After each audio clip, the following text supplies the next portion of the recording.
There's this thing called exams. But they're super easy because Yeah. I'm obnoxious and fuck off. My name is Candace. I am now a second-year mechanical engineering student. And I'm on HOC.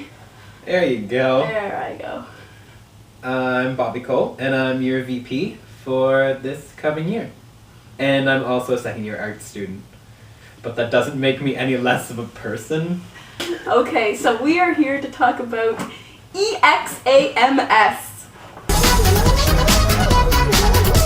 Okay, so your exams are going to be...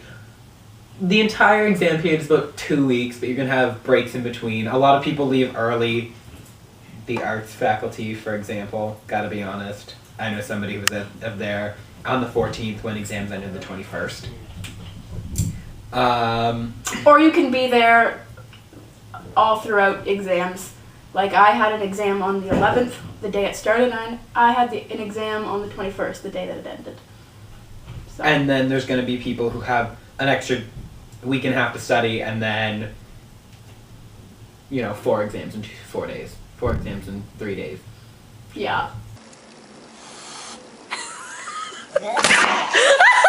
There's this thing called quiet hours, and it basically... What's that, Candace? It's not hours that are quiet, is it?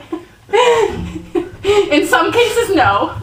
But we're going to tell you how not to be that annoying person yelling throughout the halls when it's quiet hours. It's basically... quiet hours. Oh my god. No, Essentially, quiet hours is a time that's focused on studying, although there's study breaks and things in between. But we started early. We started about a week and a half before exams start, so people can get studying for those of you who will have exams on the first day or in the first couple of days. You'll be able to prep beforehand. And there is one loud hour that's going to generally, it's from 9 o'clock to 10 o'clock at night. And we've had proctors plan programs then. You'll hear more about that as the year goes on. we have a pool lounge, which is normally the designated...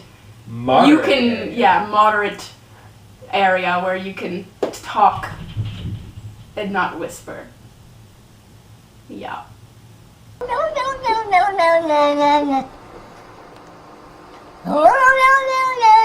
Let's just say that it's okay for you to gain your freshman 15 during exam week because of cookie o'clock.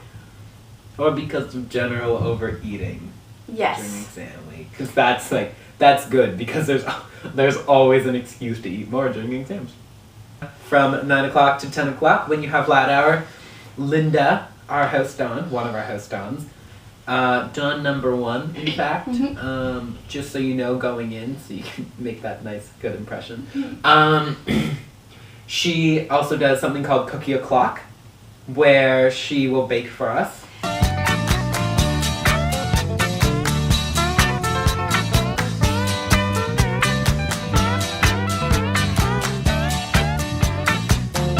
Good study spots for exams.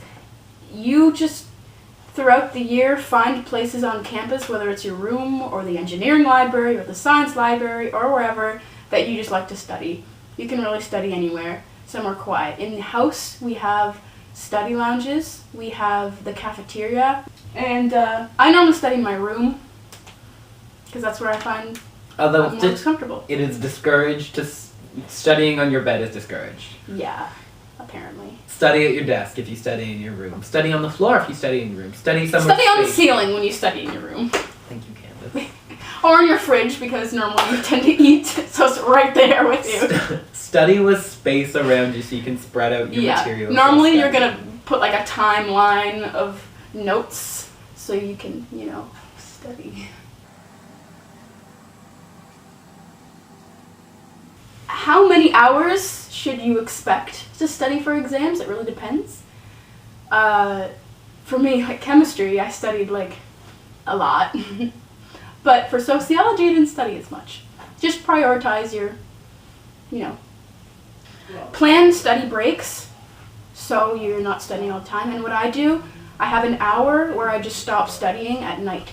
Sleep is more important than studying. It's more important than playing pool or playing Skyrim. It's just more important. Sleep is important.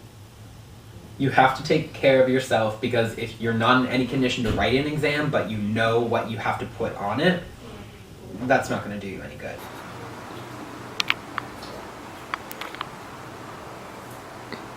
No. Exams are normally 2 hours or 3 hours. It depends on the course.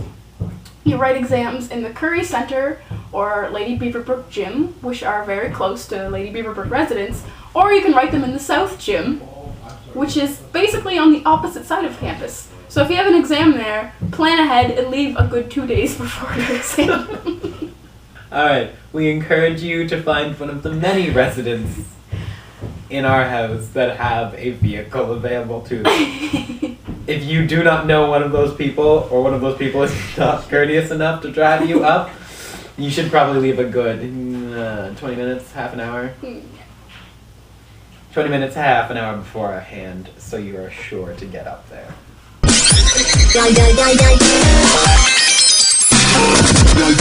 5 to 10 minutes before an exam can either be helpful because you're getting last minute tips from people, or last minute things that maybe you didn't think of for the exam, or it's going to stress you out an unholy amount. Yeah, I normally went like 20 minutes before the exam and I hated it. It just got me so heated. Just arrive on time. Don't go early. Unless it's the South Gym, of course. Yeah. But like, plan to arrive there about 5 minutes before the exam. There's always going to be enough seats, and they don't really start writing until everybody's seated. So the plan is usually to let people in early so they can all be seated and ready for whatever time it is, 9, 2:30 or 7. But realistically what's going to happen is they're going to let people in 3 minutes beforehand, and they're going to be thinking that everybody's going to be settled. Nobody's going to be settled. They're going to start at like 5 minutes after the designated time, so you're fine. What? Never mind. You don't listen. So after the exams, normally it takes the profs a good week to put your marks up, sometimes even more. It really depends on the prof. You get your marks on e-services.